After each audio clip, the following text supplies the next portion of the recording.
Christmas, guys. Ito po, guys, yung aking sanayin day of Christmas. Ito po yung one set, ha. May underwear, may bra, everything meron na. Makita ng ating bra bagil dito ba. May t-shirt, may crop top, may tank top pala. Tapos ito, 1, 2, 3, 4, 5, 6, 7, 8, 9 po siya. Magpili lang ako dito kung saan ang isuot kong una.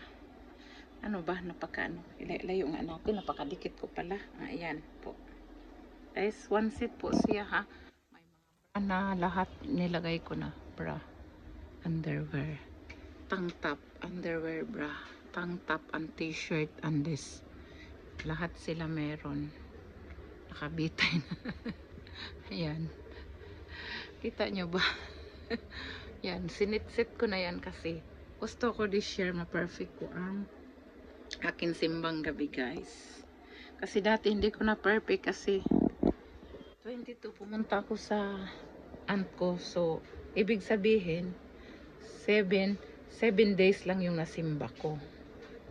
So, may 2 days ako ng 22 at saka 23. Hindi ko na isimba kasi 15 to 23 ang simba dito eh. Ready ko na siya pero planchahin ko na lang siya kasi may gusot siya eh. Nagbukol dito kasi yung ano. Ang iba bago pa, ang iba yung mga ginamit ko na pero it was long time ago that I wear this. So, this one, guys.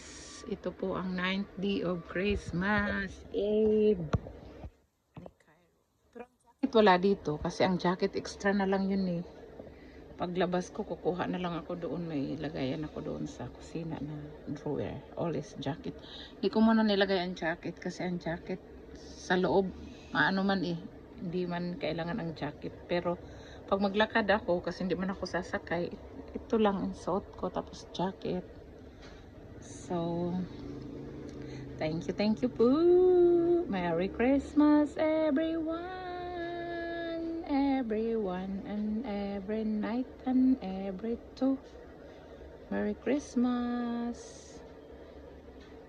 First time ko in my life na nag-ready ng 9 days before Christmas my outfit, guys. This is first time in my life.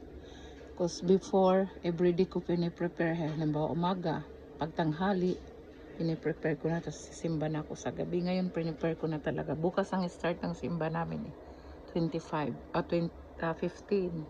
Thank you, babu.